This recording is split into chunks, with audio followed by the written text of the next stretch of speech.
Welcome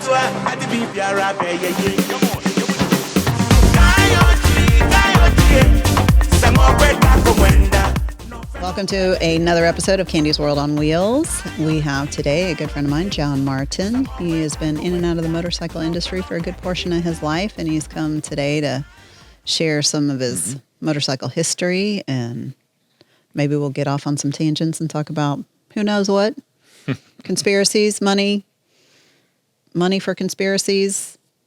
It's kind of all important. You have to have both. Yes. You have to have a good conspiracy with money and money with a good conspiracy. Always follow the money and it'll lead you to the conspiracy. Or the conspiracy leads you to the money. That's where it all breaks down every time. So let's start with your history. Like, how did you get into motorcycling?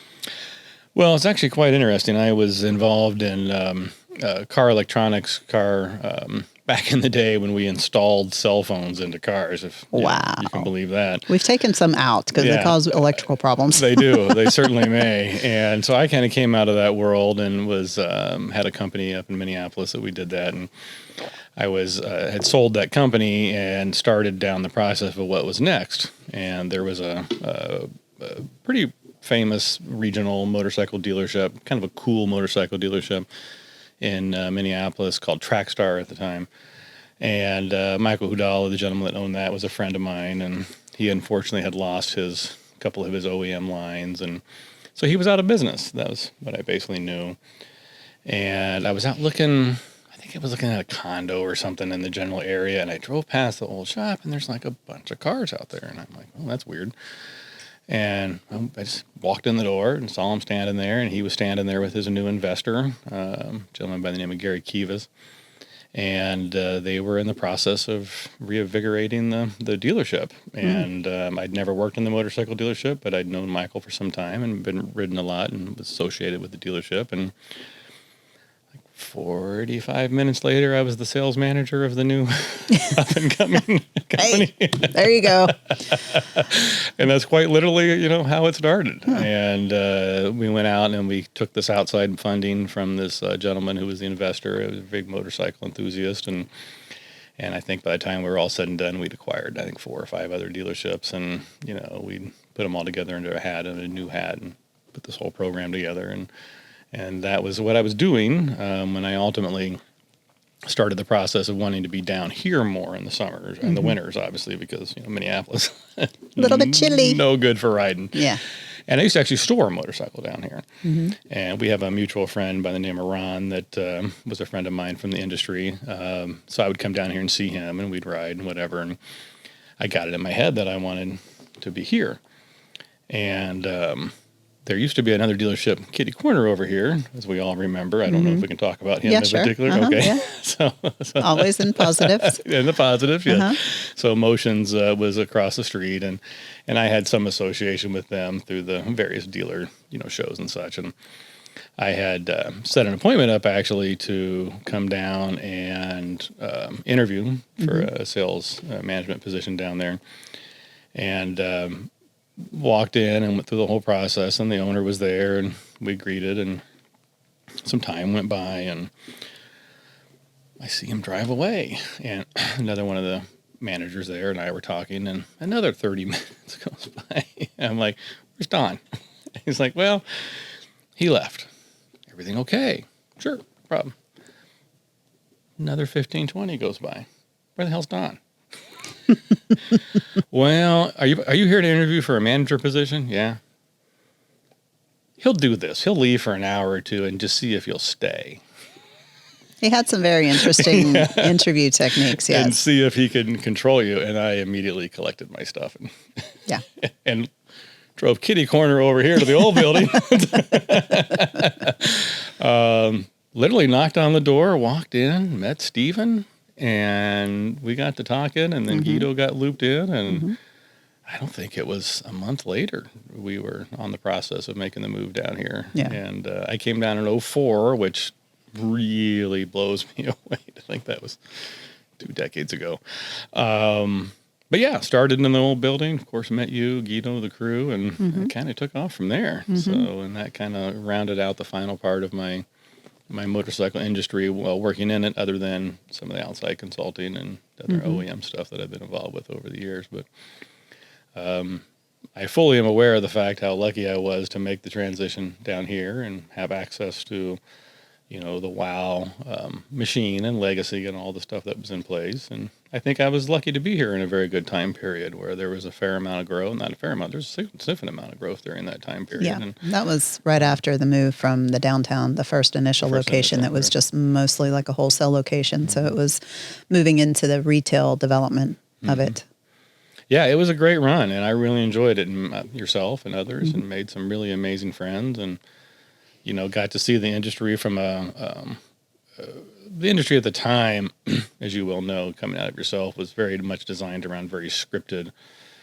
Some of these programs were coming online that were, the 12-step processes, and the guy in the box that would sit up there and where are you at on the sheet, and and all that stuff. And of course, we never really handled it like that here. And so I feel very lucky that I got to see the industry from the wholly used side. Yeah, work in a totally different way and still be successful. Right, and understand money's made by taking good care of customers. I mean, you and I came up in a time where it was very specific.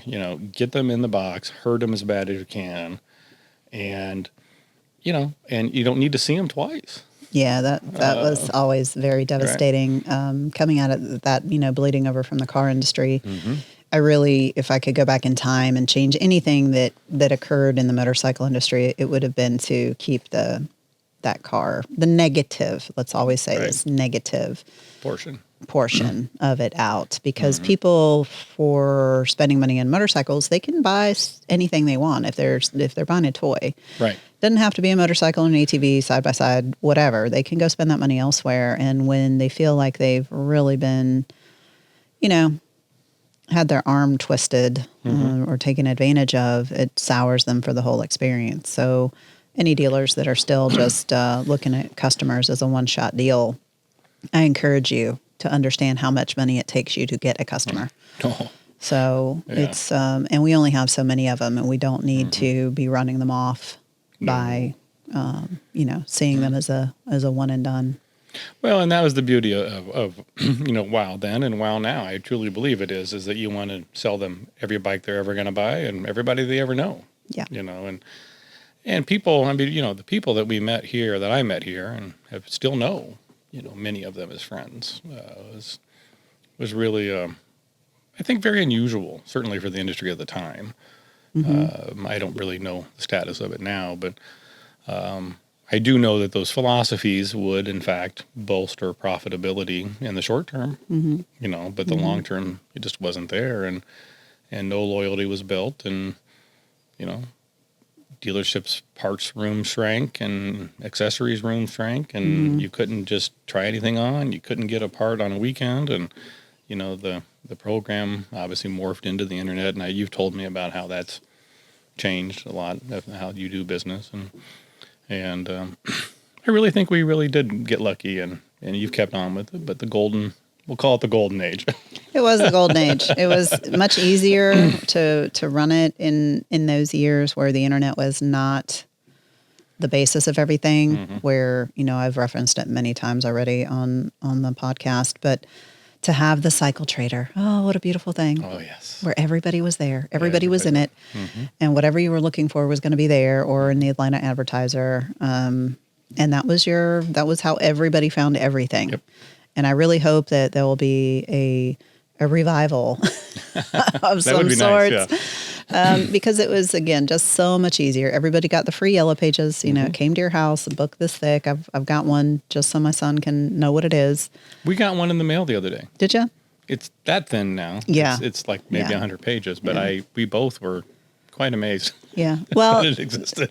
Before the internet, if you were a business, you were, residential and businesses were all in one. I think at one time it was two separate ones, all the white residents. And yellow, right. Yeah. But you had a listing, you had to pay for the bigger ads, but you were listed. And if you wanted, motorcycle dealership for anything, you would go and you would look it up, and it would give you everybody in the metro area. Didn't matter where you lived. It wasn't a let's look at motorcycles near me. It was let's look in the M's. Right. And we're going to get everybody that is in there. And I think then that, you named your company. Yep. If obviously, well, I was on the other end of the spectrum, Right. but multiple of my companies were made, starting with an A. Yeah, that's where you have AAA, where you have, Acme Business XYZ, and you have the AA, AAA plumbers. And yeah, that was to be the first one on the list because people would go, they'd flip to the plumber page and they'd go, oh, Acme Plumbing. First one I see, first one we're going to call. Yep, be the first one. It's the equivalent of being on the first page of Google, I guess. It is. And they were expensive. They were, but everybody found you. Thousands of dollars to be in that book every year. Really, that's a kick in the bucket compared to what you pay to Google today, though. Well, but given again the time frame, it was a noticeable thing to shell out every year. Yeah. But yeah, and the reality of it was the people that you contacted were local. Mm-hmm. They were looking and generally available to buy. Right. It's not like now, which I'm sure it's got to just be insane with the amount of stuff that. The boredom shoppers, the ones that are just like, scrolling and they're like, oh, it's 2 a.m. and I'm into my sixth beer or my second pipe or whatever. And I want to buy a bike, but they have no intention of it. Yeah, or a capability often, unfortunately. Yeah. Some of the funniest inquiries we get are those after midnight inquiries where people are drunken typing kind of stuff, and just gets progressively worse as the time goes on. Yeah, it gets very entertaining. Very entertaining. It's like, we'll put him a little further down the contact list for the morning. But I will tell you this. So when we had the multiple locations, I was overseeing this is up Minneapolis, multiple locations, and I walked into one of our more kind of rural stores, and that also happened to be kind of adjacent to town. So anyway, there was homeless people around regularly. And this guy walked in and, kind of a heavy set fellow in his probably 60s and wearing ripped up Carhartts and muddy boots. And he's milling around by the ATVs over there. And I kind of watched him a little bit. Nobody made contact with him. And I went over to the sales manager at the location and said, he's a homeless guy. I'll go get rid of him. I'm like, that's not a homeless guy. What do you mean that's not a homeless guy? I'm like, I'll be back. 4 ATVs and a trailer later, he's a farmer. Mm-hmm. And people you don't always know what you got. Yeah, well, that's another thing we've covered here is the increase in the recently dehomed on Cobb Parkway. And we did last year. Yes, because they increased the bed size of most ministries down the street from us. And Atlanta closed some of their shelters, and it kind of forced more people out here. But they went from having, I think, 75 beds to 200. But then there's like 500 people here, that just get dropped off or get told to come here.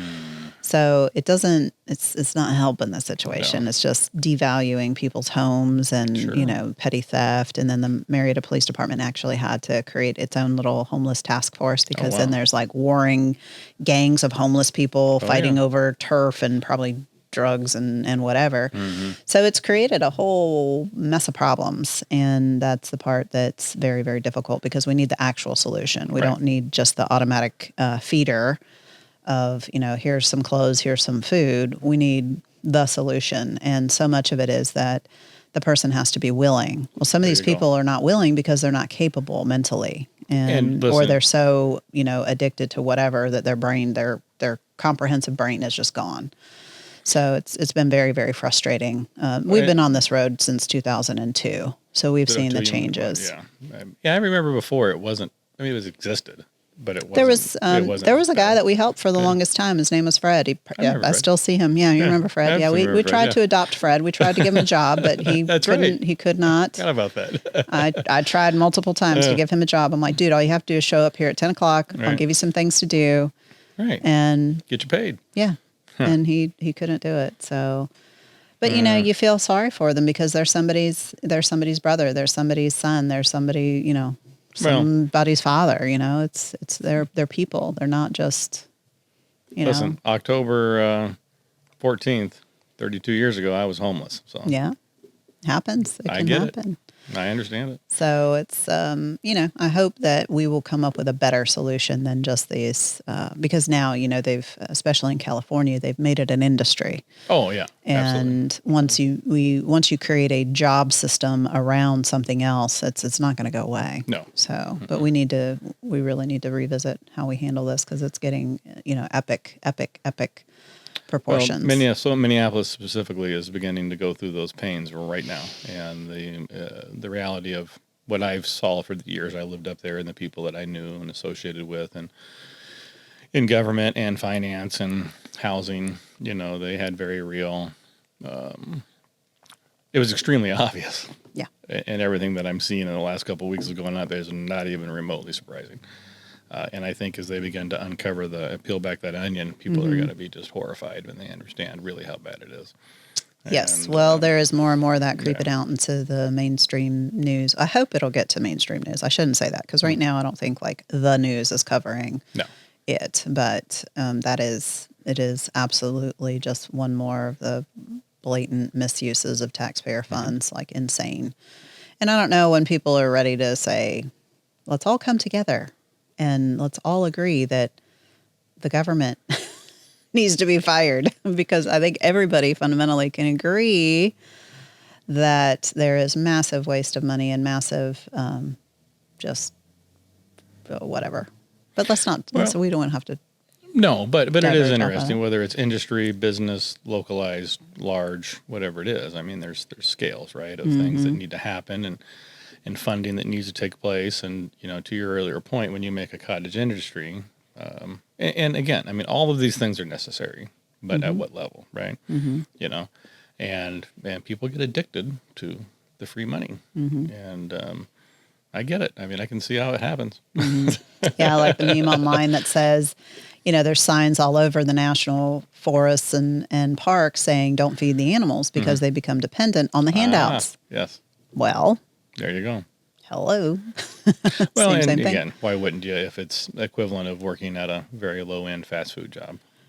Why possibly. wouldn't you? Dollar for dollar wise, I mean, but the way it works out. So anyway, you're right. We don't need to go down that rabbit hole necessarily, but I'm sorry to hear that it's changed around here, and hopefully that things will improve. We did have one homeless guy buy a motorcycle last year or the year before, I do believe. So it's we do try and be kind. We don't invite them into the bathrooms for a shower or anything like that, but we let them wander for a few minutes, and then it's obvious they need to go. But some have been, the ones that are a little bit more mentally unstable are the, ones that I did have to have a couple of them kind of removed, because they just don't understand the kind of mess they make. And when they park their cart at your front door and then proceed to use your front door as an apartment, and don't have the common courtesy to go pee in the woods or whatever else, and you have to come to that for a couple of days in a row, the tolerance for it becomes very minimal.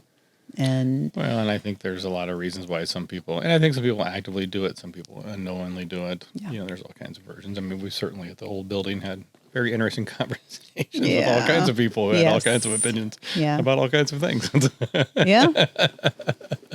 And I don't know if it's the lunar phases that bring out the more interesting people from time to time, but we'll have a whole rash of people that just don't seem to be quite in touch with reality.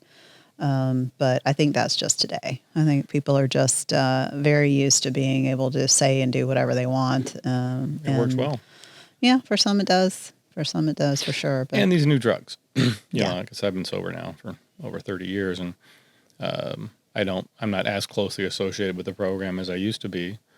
But these designer drugs are just unbelievable. And again, more specifically in Minneapolis, I used to spend a lot of time there in the summers. And I mean, you use the word zombie is an appropriate word. Yeah. And I think it's largely fentanyl. And, we were a few years ago, we were going somewhere, and there was a person hunched over, and you could still see the needle in his arm. And, I made mention of it. I happened to not be driving, which normally I would be. And she said, do you want to go back and help that person? Which she knew me and knew that is something I would probably have done. And the first time it really hit me, I didn't. And it's not a thing, I'm not trying to be altruistic, but it's, the person's sedated now. But you touch them, that might completely change. And I just am not interested in participating, and I think that what makes it really difficult is for people to, take empathy on someone that not understanding where their position is. But because we all have to make our decision matrix that lands us where we land, but often, not always, but often.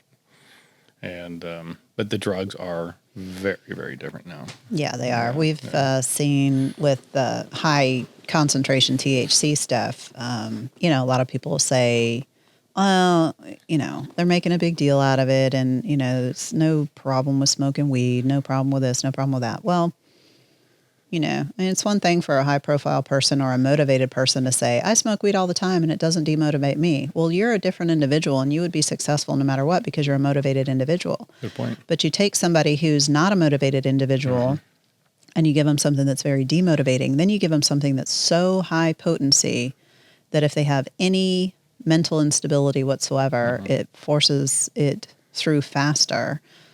We had personal experience here with the store with a young kid who I saw him change and I was like, dude, something's really wrong with him. Like his eyes went black and he was like that for a couple of weeks and he was very aggressive and just a totally different person from when he first started working with us. And then he came in one morning and was like, I'm in really deep trouble. I had some kind of episode where I was actually trying to kill one of my family members.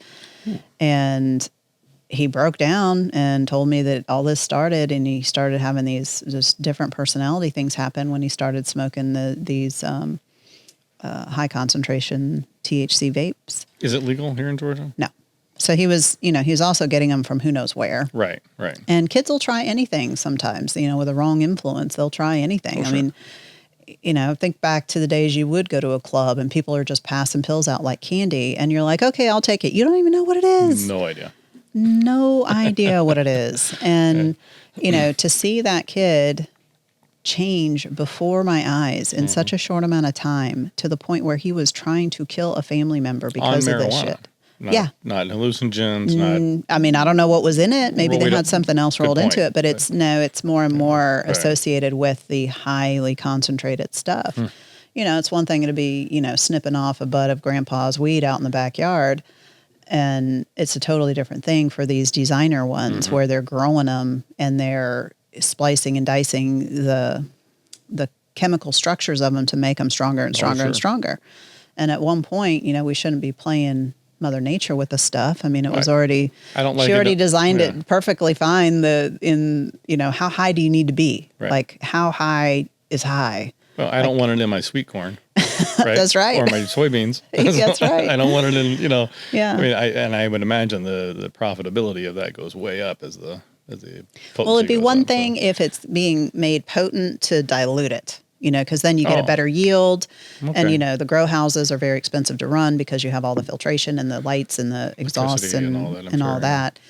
And, you're paying people to be there and babysit these plants. And, so I could see if it's like, made sense to make it more potent because you're going to dilute it in one plant instead of just yielding X amount, it's going to yield times 100. Sure.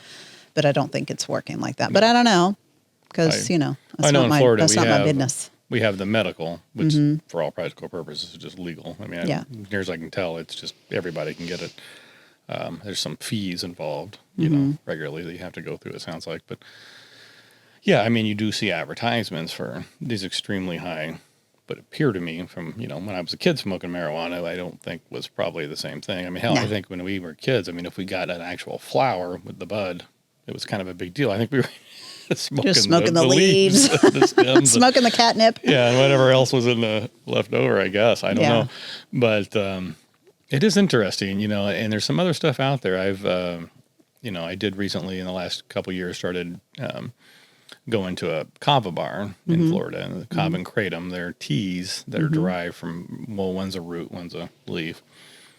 And then they do have very slight euphoric, properties. Take the edge off type stuff. Say again? Take the edge off. Yeah, but it's more about, in the case of the one particular one, it's called Red Vein, which is a really, really fantastic anti-inflammatory. And in its purest form, when it's brewed as a tea, it has almost pretty much zero psychoactive effects. and really quite a bit of benefit, I think. I really do believe it does. Mm-hmm. But then again, it can be a distillate that can be worked into it's not really an opioid, but it's an opioid adjacent compound. Mm-hmm. And up in Yeah, Tampa, just one molecule different whatever or it is, something. Yeah. they figured out in the factory or the lab or wherever they do it. But yeah, so up in Tampa now, there has been people dying from these extracts. Yeah.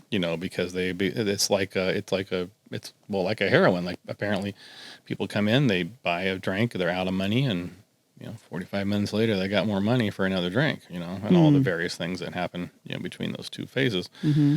And so the state of Florida has actually started a project to outlaw it because nobody has a brain on what it is exactly, and there's no mechanism in place to test it or I guess produce it. But it's unfortunate that it's another thing that's been adulterated in a way that has been made it cheaper and more potent. Right. So therefore, I guess a larger clientele market. But they've taken something that was, I believe, a nice gift from nature and turned it into something not good. Yeah. Well, it goes back to what I just said. It's like, whatever happened, just, having weed growing out in the backyard and just using that worked for everybody for the longest time. Millennia. But how high do you need to get? Like, how high do you want to be? Do you want to be so high you can't move? Like, is that your point? Then I think you need to check in with yourself and ask yourself why you want to be that removed from yourself and, all the way across the board. It's funny you say that because one of the things I've actually seen on the news in Florida, they talk about tea breaks. Do you know what this is? No. So they talk about it on the news. And again, it goes with the medical marijuana industry that apparently you can overload, and I don't know the receptors. There's a receptor involved with the THC molecules. Well, we have cannabinoid receptors in our bodies. Right, exactly. Yeah. Cannabinoids, okay. And potency is so high that they can overrun the available slots in these receptors for the cannabinoids to attach for you to get the effects, that they talk about people taking, 48 or 2 week or 1 month breaks so they can continue to get the effects. I mean, this is stuff that's on the news. Yeah.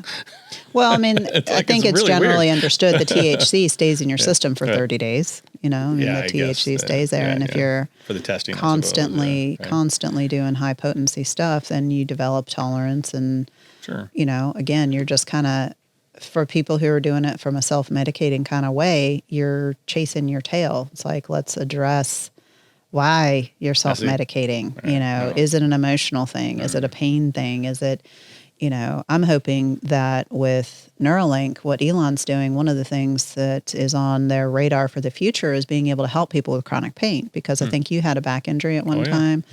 I've got neck and back issues. I told my son yesterday when he was concerned, I strained myself hiking last weekend. So yesterday was a very painful day for me, and he was very concerned, which is awesome because usually I just tough through everything, but he could tell it was really hurting, and he's like, "Are you okay? We don't have to keep walking. I'll get an Uber for you, Mom."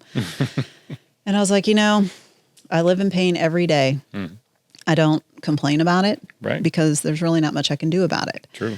But I can tell you from the people that I know that have not been able to just tough it out and have fallen down the road of the pharmaceuticals or whatever and have unfortunately gotten addicted to all those, it ends up killing them in one way or the other. Oh, absolutely. And to have something else that could help block chronic pain or help reduce constant inflammation, because a lot of it is the inflammation. And as you get older, you start realizing like, oh, every time I eat this, the next 3 days, I hurt like hell. That's also called being 50 plus. No, because I didn't, until I started researching this, I didn't realize it. So I had this stuff happening when I was in my 20s. Oh, wow, I suppose. And I didn't know, I didn't understand. I went and I ate Asian food, Chinese food or whatever. I had a gluten sensitivity at the time. So anything that I had pulled or strained or have, mild, I had mild arthritis-ish kind of stuff anyway from when I was a kid doing stupid stuff like falling on my head off of horses and stuff.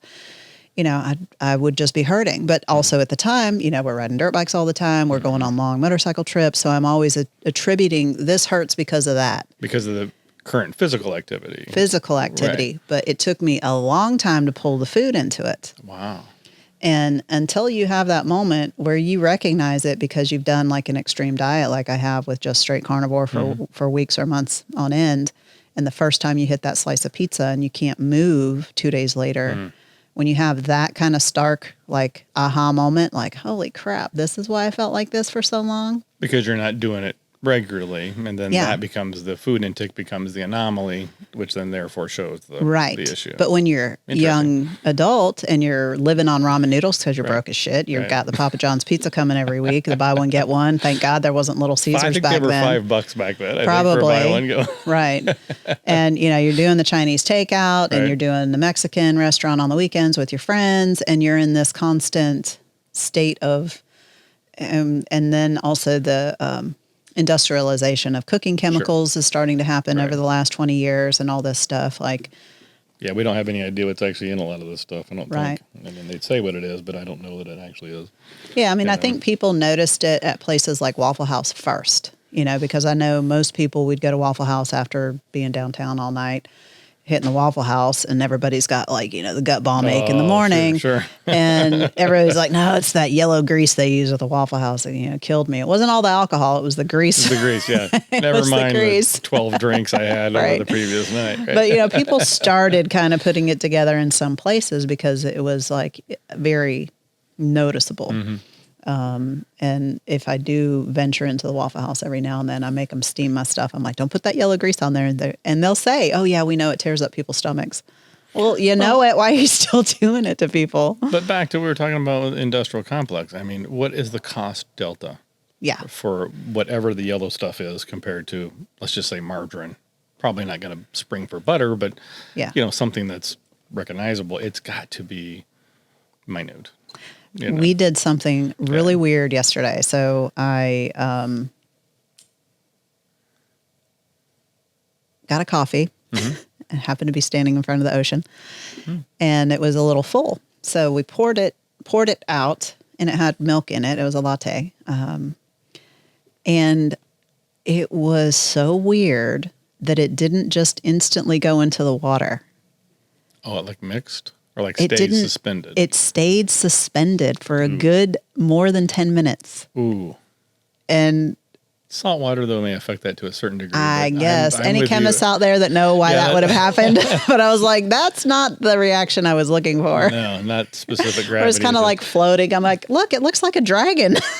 So me and my son were looking at it going, that's weird that it's not mixed in yet. Because it was still, the water's moving. It wasn't like, I could see if maybe it was stagnant water. Right.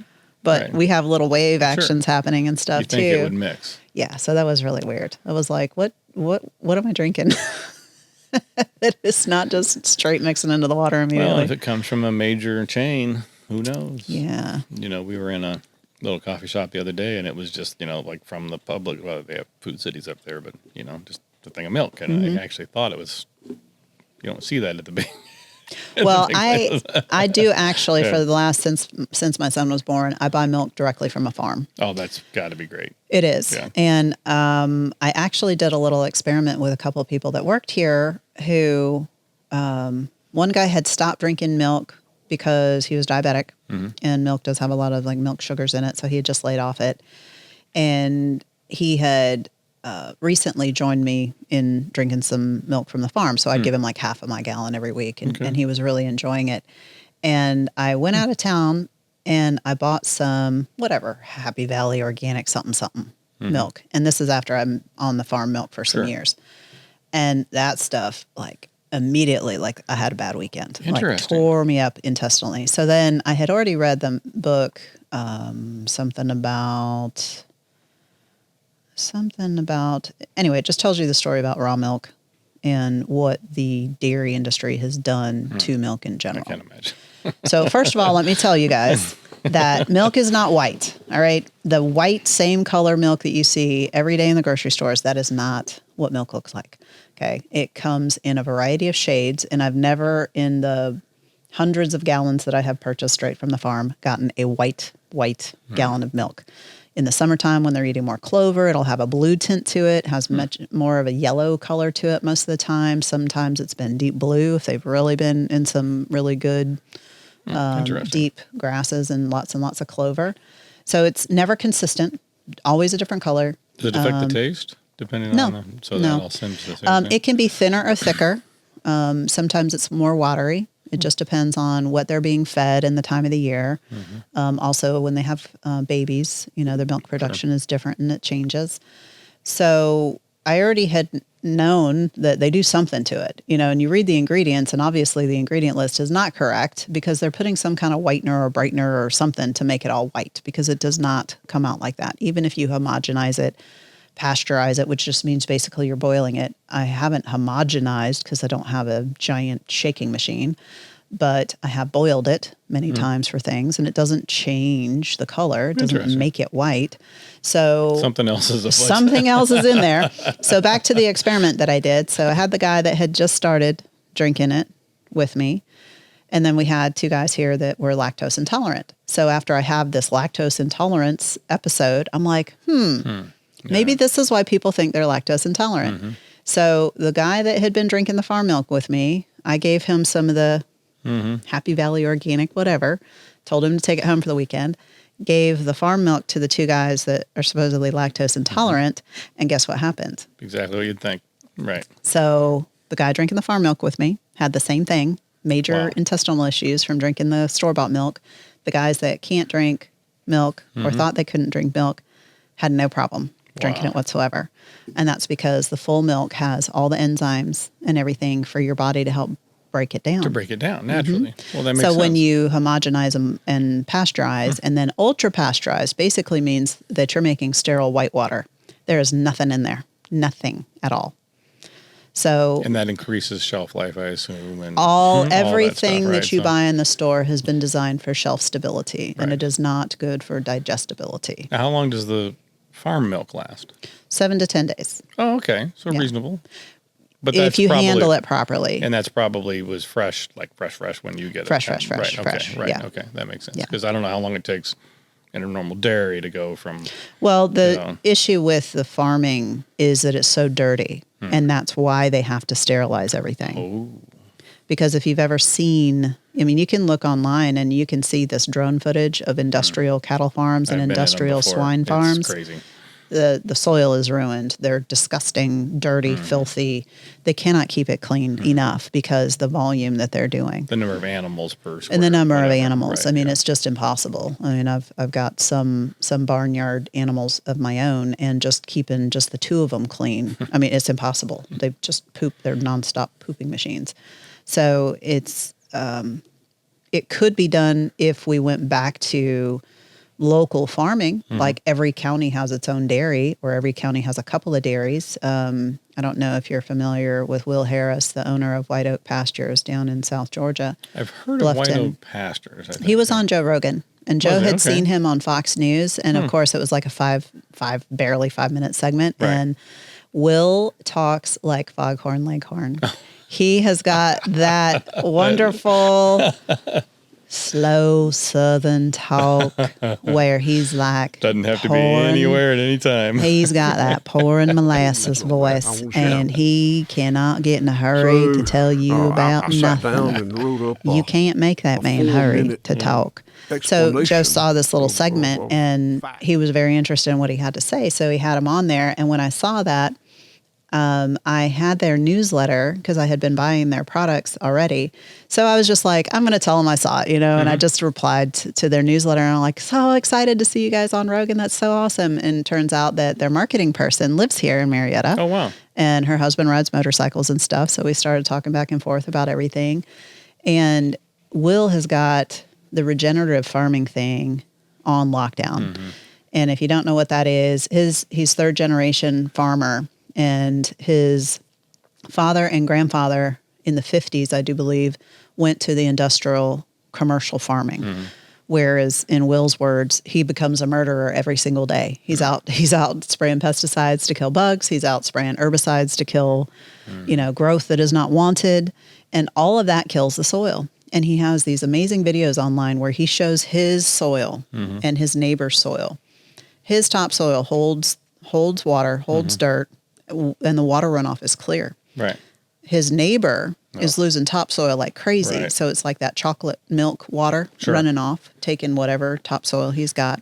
You can find that video online and look at it. It's almost like you would think that somebody created that video because it's such a stark difference of these two waters coming off of the soil. And all those chemicals are going into his animals ultimately. So yes, and then into you. Yeah. The neighbor. Right.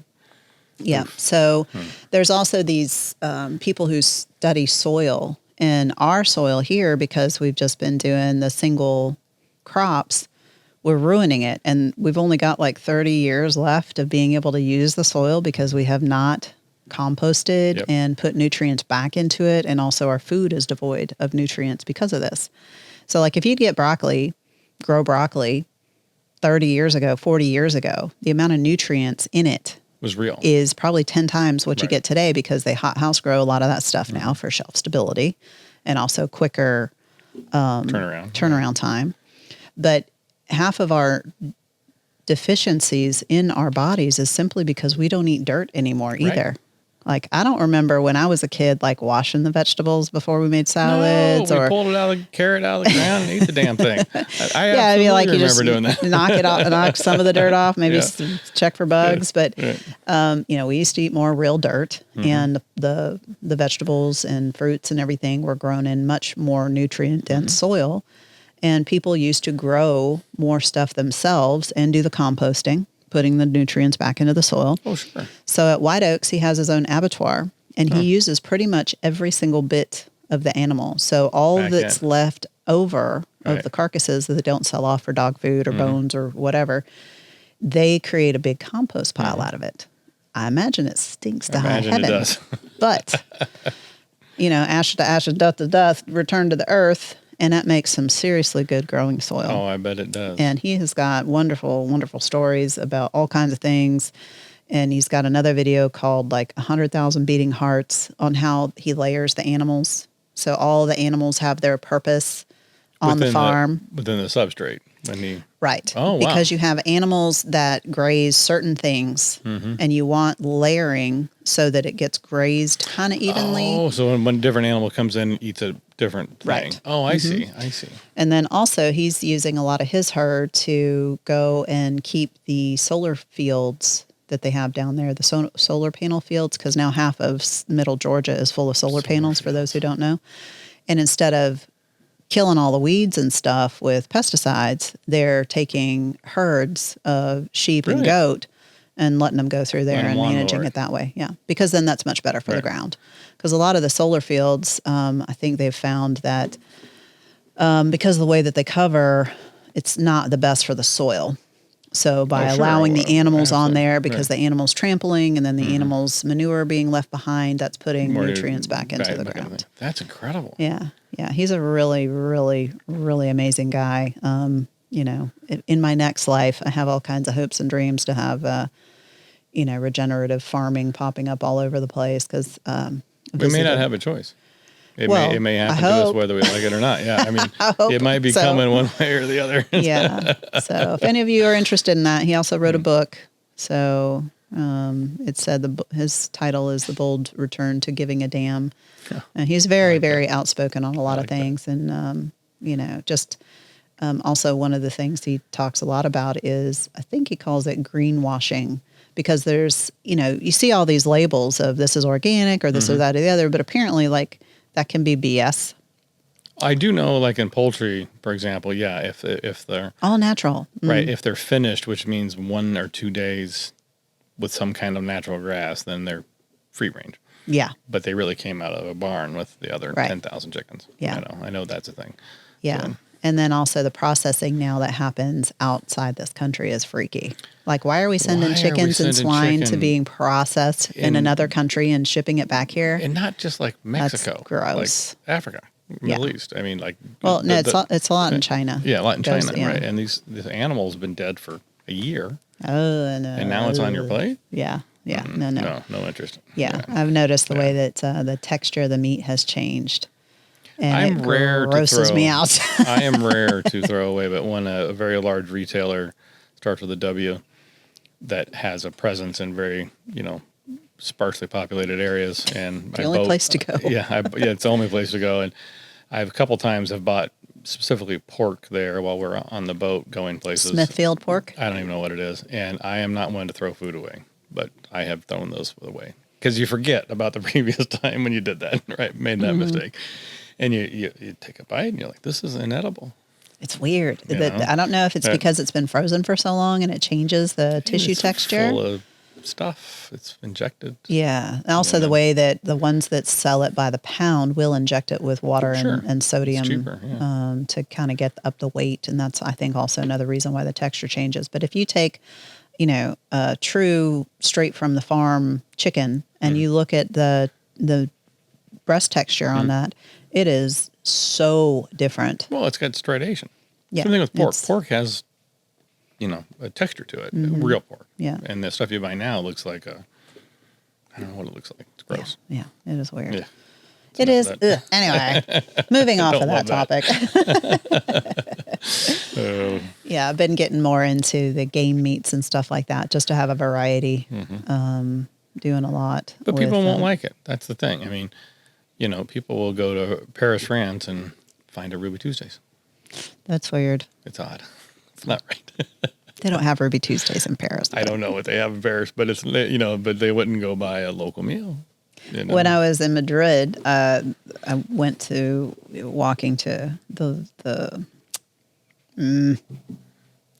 that's the word for the town square. So whatever that word is, the town square, where they have like the restaurant, like a plaza, but where they had the restaurants, cafes, and whatnot. And of course, the line that was the longest was for the Starbucks coffee, and I'm like, no, we're in Italy. Don't do that. Why? Yeah. Well, I think because Europeans think it's novel, and Americans seek it out when they're there. I guess. It's weird. I don't like it. I guess. Probably one of the best meals, my top 3 best meals I've ever had in my life was in Milan at Intermont one year.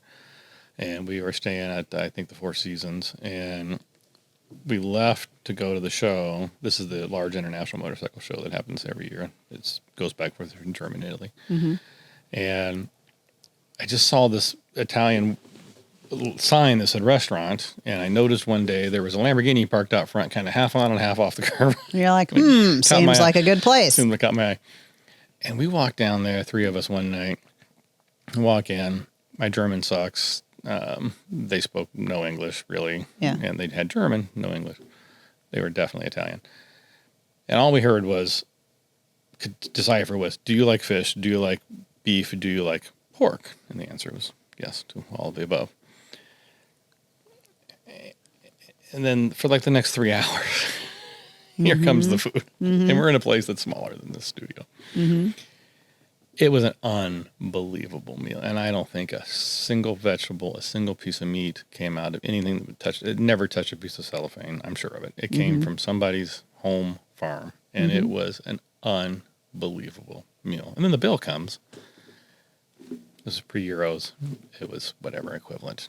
For 3 of us, $50. I don't know, whatever it was. Nothing. It was free. Yeah. Yes. Compared to what anything else it would have cost to have that meal. Yeah. I still to this day, probably 20 years later, remember that meal. Yes. Yeah. I got to spend 2 weeks in Italy the first time that I had gone. And coincidentally, we happened to be there for Intermont as well. So got to see that. Got to see my dream bike the first year it was released. That was really, really cool. I was looking at those pictures of that yesterday. Brutale? No, the Benelli. The Benelli. Tornado. The Tornado, right. Okay.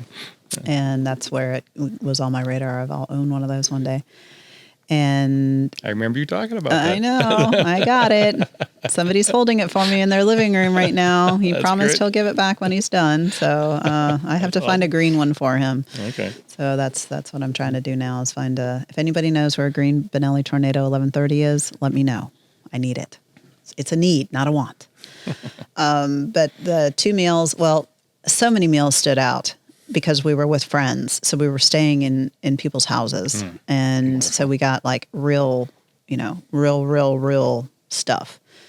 And we did stay in some bed and breakfast type places. And the one meal that stands out that was the simplest meal was we stayed at this lady's farmhouse and she just made some angel hair pasta, steamed spinach, and steamed potatoes. Now, normally, me, anti-carbohydrate person. Right. I was like, oh my God, I can't eat that. I'm going to, like I'll explode tomorrow. It was the best. I can still taste it. It was so good. Don't see a lot of heavy Italians running around. No, And they eat it a was lot of so that good. I was really, paranoid at the time that, all we're going to eat over there is pasta and pizza and gelato and everything. And it was different. And I was, had nothing to worry about because we walked so much that, sure. there was no weight gain issues there. But that meal, so simple, so good. And the other one was in one of those little hole in the wall places. It was just a door and it had a little kind of old faded business card that you couldn't read it if you tried. And the people that we were with knock on the door, somebody opens the door and they exchange in Italian, go in, and it is like, 6 tables, 10 tables. Absolutely. And had squid ink spaghetti for the first time. Nice. And, they're just coming and, Right. We were novel people then, coming from America as the young people. And that was interesting. And then we went to another place where they brought over the raw meat cart. Oh, So everything we had was similar to like dim sum, but all raw. But all raw. So, you take these different little things and you try them, you just squeeze lemon on it. And at the time, I didn't eat sushi at all. Oh, really? So it was a big stretch for me to try all of it, but it's like once you get past it, it's really good. And your it was body really good. Your body loved every bite of it. Yeah. That's It was the really, incredible thing. yeah, really amazing because it's so, you're not messing with the molecular structure No. of the protein by cooking it or adding anything else to it. It's just straight nutrition. Let's so go. That was what time are we leaving? Yeah, Let's go right now. yeah, we can be there. It's 8 hours, I guess. We could maybe still get dinner. That's right. I like the sound of that. It sounds fantastic. Yeah, every year I write, the International Motorcycle Show on the calendar. It was in November this year, and everybody's like, "Are you going?" I'm like, "It's always the plan." Right. I thought I was going this year actually, and didn't need to end up going, but yeah. It was, yeah, but I haven't been able to make it happen in a long time. So there's always next year. we have that trip. Let's do that. Let's do that. We'll go find these 2 restaurants. Yes, exactly. I think my guys are dead. Yeah. Well, these guys probably are too. This was, I don't know. It was in Venice. They might live to be 150. Who knows? I had the best meal and the worst meal, both in Venice. One of them was that little hole in the wall place that you had to know. And I think it's the Venetians really that would, it's the Venetians that had this place for themselves. But everything along the canal was all tourist stuff. Yeah. And that was the worst meal we had because it was just a tourist restaurant. Right. And that was, that was a Ruby Tuesdays deal. Yeah, and I'm like, this is awful. I don't even want to pay for this. Awful, awful, awful. Yeah. And nobody knows the difference. Yeah. That's the scary thing if you're a tourist. You don't know. Well, and we were sitting, and I think also too, it was just kind of the atmosphere because we were sitting next to some other people from another country that were being very touristy.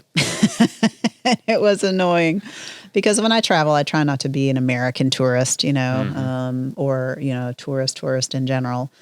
But you still see it happening and you're like, yeah, that's where stereotypes come from right there. But it wasn't our country he was embarrassing, so that's good. Exactly. That's unusual. Yeah, I know. For me, outside of Ireland or parts of the Western Europe, I don't fit in anywhere. Yeah. So I can't go hide in the Middle East or Latin America. No. I'm going to be picked out immediately. Yeah. Yeah. There's nothing local about me in most of the world. No, especially if you were to go to any Asian countries where you're like this much higher than everybody else. That's exactly right. Yeah. But it's always fun. It's always fun. And I love going to the local places. I love going to the grocery stores, actually wandering the aisles of a grocery store where the actual people go is one of my favorite things to do.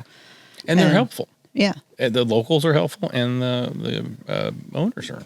The people that work there are helpful. They want you to have this experience. Yeah. Especially if they've ever been here. Yes. And they know what they're up against. Yes, exactly. So that's fantastic. It's all fun. We need to get Intermod on the schedule then. I know. If we make a plan, then we have to do it. That's true. Yeah. Speak it into existence. There you go. Let's book the tickets already. Mm-hmm. For sure. Well, you like motorcycles and cars, right? Mm-hmm. So what's yeah, it is. It can be very, very. What's your? You got some favorites in the car world? I've been a muscle car guy my whole life, and I thought at one point I was a collector, or wanted to be a collector more specifically. And I know, Collecting. yeah, I know it. And living, I'm not going to collect anything. yeah, boy, I figured that out pretty quick lately.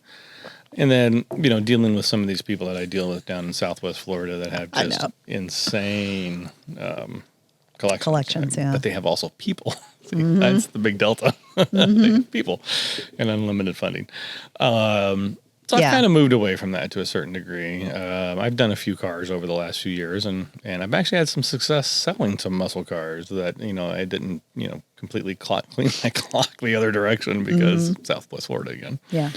But I have recently, I say recently, the last few years, I've kind of made a switch to Porsche. They're incredible cars. And out of all the other cars that are out there that, I don't, most people would argue that except for a couple models, Porsche doesn't make a supercar. They certainly, they make one that you can, or two that you can kind of call a hypercar, but not really. But they don't break.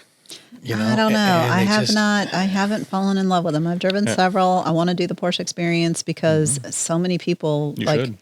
They love them. They love them. I've tried to love them. It hasn't lit my fire at all. But I'm like the quirky car person, though. I'm a quirky car person. Yeah, Lotus is my deal. Wombat stuff, I love it. But Venom's on my radar for the bazillion lottery when I win that. You got to get two of them. I need two of them in a 12-car garage. Billion, right? Yeah. You need 6 if you want to drive regularly. Yeah, I don't know. I just like the weirder. I can't call it weird because it's just very unique. Koenigsegg. I would love to have a Koenigsegg. See, I try not to go there because the realities of it for my life are probably minimal. Well, you can buy one and keep it here, and I'll take care of it for you. That sounds like a great idea. Yeah, see, then you have people to take care of your car collection. We can get one of these clubs. We all get together and buy a Urus. Yes, we could do that. Got places to keep it. It's all of the things you were saying are accurate and true. However, my pitch for Porsche is that if you're going to spend money on something expensive, and they can be bought, I'll use air quotes, reasonably, they are extremely well engineered. They do, in many cases, yes, kill some of the, because they work so well. So they do kill some of the, the kind of what if, I guess, factor. But, mine, for example, I've put 68,000 on it in 3.5 years. So, I ride the wheels off that thing. And people that I know in the clubs I'm involved with and stuff, they're investments, or they're this, or they're that, or they're special, or this weekly build, or whatever it is. And, 1,500 miles a year. And it's just like, why in the hell would you do all of that? To your point, it's not unusual. It's not special per se. Why keep the damn thing sitting in the garage all the time? Go drive the wheels off of it. I think there is definitely two distinct players in cars and motorcycles collections or vehicles in general. People that use them, I would fall into that category. And then, not that I've had a lot of like high-end stuff that I owned personally.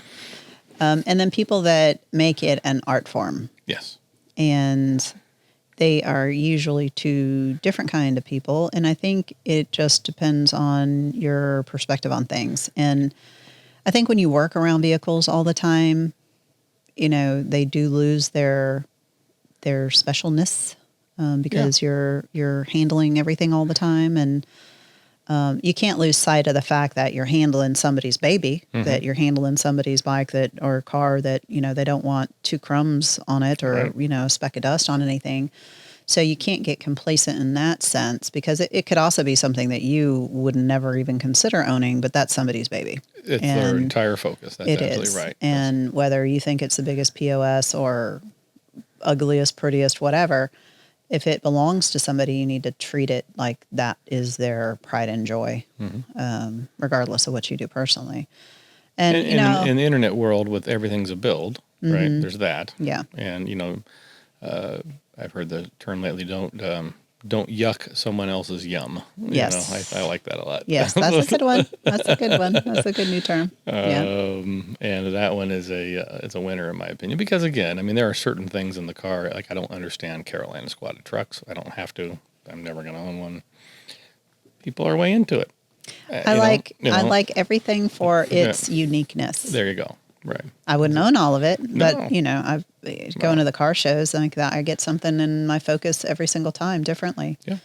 And it is always neat to see the people and how they gravitate towards their thing. And I like it all for the fact that it props up that thing and it props up the whole community together, because even though you might not like the same type of vehicle, you're still there for the same reason, for the love and appreciation of the whole deal. Of the cars. Right? Yeah. Except some of these, I'll be honest, some of these street shutdowns or whatever they call them these days, I don't Street get it. takeovers. I don't get it. That's a different thing. That's a That's different different. thing. That's not a car show. That's just they claim to be car culture people, but I don't. I mean, that's listen, a music video rolling over into real There you life go. thing. That's There you go. the influence there. I don't get it. Well, they keep running over people, and it won't happen at all. It'll become some federal offense or something like that, and it just in makes Florida, it. they're serious about it. Now they got the spectator thing. Yeah. So if you're just there, Yeah. I mean, you're in trouble. Which that's fine. I got no problem with it. Well, too many people get killed doing that stuff. I mean, Well, I've seen several videos where somebody's hanging out of the side of the car, and the person's kind of drifting it through an intersection, and the passenger just gets ejected and run over by the next one. That's just stupid. That's just a waste. Listen, I understand. I have burnt off tires on cars. I am not above it. I mean, Yeah. I'm not saying that. Yeah. But especially when you're showing up with the car you just stole from somebody else, that's a whole different program. Yeah, no, that's And that sucks. that'll be short lived. For I sure. hope so. Because in Florida, man, it's nuts. And it's like a real problem. Yeah. And the other side of it is that since we're on this subject, I mean, it's like, I don't know about you, but when I was 16, I thought I knew how to drive things. Yes. And I didn't figure out till later. I had no idea what I was doing. It was a Right. significant amount of miles and training and work and coaching and both sides of it in my lifetime of 2 and 4 wheel experiences. So here's your keys to your 704 horsepower. I know. There should be laws Kitty cat, against right? that. I mean, and you're 16, and here we go. Yeah. And a car that can't launch, can't stick, can't hook. It's going to eat rubber at all gear shifts. Yeah. And you've got a month's worth of experience under your belt. I know. Or Well, year. like I said, there should be laws. But speaking of learning things, we're going to learn something about you right now okay. from our question box here. Okay. What is the most embarrassing thing you've ever Googled?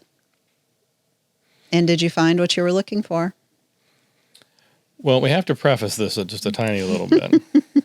So, upon leaving the motorcycle industry, I moved into the marine industry and worked with retrofitting and building out larger, specifically Taiwanese yachts. So that was the business I was in. And when you're dealing with these larger boats, you're dealing with large diesel motors. Okay.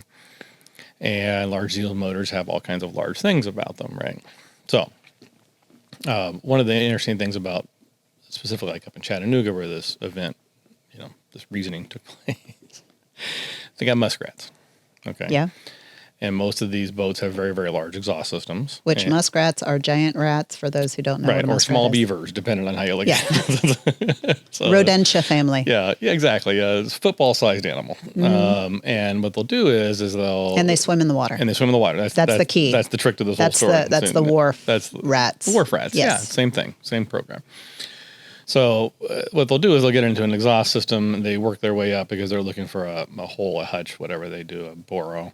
And then these exhaust systems often have very large drops down into an exhaust manifold, and the whole point of this is that it's mixing water and exhaust, and there's a whole reason for all this stuff. So anyway, as you can imagine, I can see where this is going. it's pretty common that they will make their way up the exhaust, die, and then, because they can't get back out, and then, of course, your boat stinks for weeks at a time. Every time you run, it's horrible. So had a few different events in Chattanooga with some of my customers' boats. And so I got on Google one day and I, very plainly, type in 6-inch rubber bung, B-U-N-G, exhaust gasket. So when you put in 6-inch bung exhaust gasket, you don't get anything boat related. You do, however, Go ahead and check yourself. See what comes up. You do, however, get a lot of things that you weren't expecting. So Trainers. I don't think you dive in at 6 inches. I think there's a starter program involved. Yes. But no. So ultimately, as it turns out, you can't. And the funny thing is, these things actually exist for this specific reason. Yes. And I that's can actually imagine. what they're going to be called. Is going to be called a 4, 5, 6, 8 inch exhaust bung with a G. And yeah, I think that screwed up my algorithm probably for about 6 months on that one. Yes. And no, I never did Yes. find the answer to the question. I had to go to the actual boat place and get the catalog. And deal Well, with it. because I leave my phone here and we're talking about all different types of things. It'll be interesting now from this conversation to see what ends up on some of my feeds. There you go. You might have some I'm new still in the stuff process of shutting off the microphone access to everything in my phone. So it's been picking up some really funny things because we had a couple guys on and we were talking about deaf fluid. And we were joking about the pig urine thing. Right. And then I get these videos on Instagram because I also don't choose anything on Instagram. I really mess with it. I don't pick anything. I don't like anything. I don't engage with anything. You're similar that way, right? Because I like to see what it ends up doing. And it'll pick up because I guess I haven't found the microphone to shut off for that part. Probably can't do it. But then there's these videos that come up like that night. Of these guys in a truck stop joking about "get me the pig pee." Right, exactly. And I'm like, oh, this is just ridiculous. This is so ridiculous.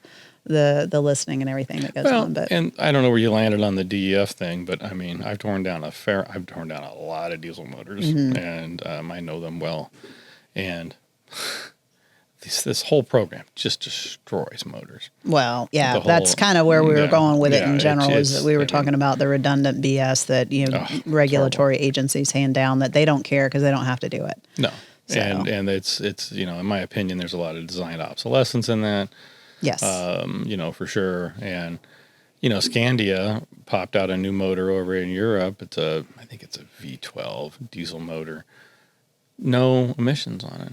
No DEF, and they got it through regs in Germany because it's so damn efficient. Well, and they figured it out. Yeah, Christian Koenigsegg has said that fuel motors, given the right, education, it's can be incredibly efficient. Incredibly. But there was, about the time that he did that interview, was the big push for everybody to try and do electric stuff, and I think governments were throwing money at him to make electric stuff, Absolutely. but. That just ended up costing us tons of money in the regular vehicles because they had to offload all those losses. But and again, I mean, I come from a town in Indiana called Kokomo, Indiana, and the Chrysler's transmissions, most of them are made there. Samsung has built one giant half of a second battery plant, third one originally designed for car, and that's all shut down now. And I think one of the plants is running, but. You can make an argument for electric that in, a perfect world in a lab bench test, sure. I mean, it can do all of these things and it's going to have this longevity and this mileage and whatever, but that's not how things get built in this country. No, I think we've settled that it's going to be hybrid type stuff. It'll be hybrid-y thing. It has to but be. But that's one of those things. And the costs and the environmental impacts of all of this are going to be, we can theorize, but we don't know. We don't know yet. And the rare minerals and all the things required and just the straight danger of it. I mean, again, back to the boating thing and talking about batteries. I mean, there's a big push right now for these lithium-ion batteries in boats. Yeah. Does anybody know what happens when you put water on them? Does anybody in the regulatory agencies know? They explode. And they explode at a temperature that you can't put it out. I know. That's they're not thinking. They don't have to do the end result. They're not the technician. They're not the parts person. They're not the dealership. They're not the end user that has to deal with. They just go, okay, on paper and this computer modeling shows XYZ. Right. Yeah. You talk to a guy who works with his hands and you tell him the engineer did this or that, and you got some words coming to you. Real fast. And I tell you one thing you don't do is put a goddamn lithium-ion battery in a boat, because when it catches on fire, it does not stop until it goes through the bottom of the boat. And whatever the footprint of that battery is, we now have a hole in the sides of the boat like that. Something that you cannot use a bilge pump to get your way out of. You're not going to catch up with that. No. And I have lost business over it over the years because people tell me I'm stupid and I don't know what I'm talking about, because the paperwork from the company says this is going to be just fine, and I'm like, I'm not doing it. Go look online. Go watch the videos where they pour water on it. Oh, it's horrible. It is. It's crazy. And it's then scary. You add in everything else, and then and that's happening at 2:00 in the morning when you're asleep in the half cabin. Yeah, right? And for sure. And by the time you find out about it, it's way too late. And there's whole boats now that are electric that are built on these things. Yeah. And well, we need boats, that next step in technology to get away from that. It's coming. It's coming. You're right. Sure. It is coming. We got this kind of weird interloping thing we're dealing with right now. I'm sure if we went back in time, it would have been the same thing for fuel. Sure, regular ice was the same gasoline, thing. Yeah, there's no doubt about it. But no, I mean, we've hit on a lot of stuff here today, but I mean, there is a lot of amazing things going on. Mm-hmm. Yeah, I It's think a we'd great time agree. to be seeing this Oh yeah, fourth industrial revolution. we're here. The AI stuff, as much as I hate the concept of it, and I'm very bad with technology, but it's here. I can't avoid it. Well, you're on the Yeah. downhill slide of it where it's not going to affect you too much, so Right. that's all right. I'm concerned for my son, but he's young enough to where he's going to navigate through it. Right. Yeah, I'd hate to be somebody's like 26, 27 years old that just graduated with a degree that's about to be obsolete. Oh, like next week. Yeah, Right. for sure. And if it's any kind of pushing paper around, Yeah. you got problems. I know, poor And- people, but... Yeah. Well, we're going to wrap this thing up. I do Yeah. appreciate you coming up here. Oh, thank you so taking much. the trip. This has been wonderful. Yeah. See, you did just fine. Oh, yeah. There's all See, kinds of stuff to talk about. I know people that know me know I generally don't like to talk, but Whatever. I think this is the shortest conversation we've ever had. it probably is. Yeah. And most of them start with hey, what about this? And then there's a little technical thing that we need to talk about. And then all of a sudden, shit, it's 2 o'clock. Talking about aliens and DMT. All right. Well, thanks a lot. And thank you for joining us again. We'll see you next time. Thanks, everybody. Thank you for tuning in to Candy's World on Wheels podcast. Leave a review anywhere that you're listening to this podcast, please. And thank you. Reviews really do make a very big difference in the growth of our channel.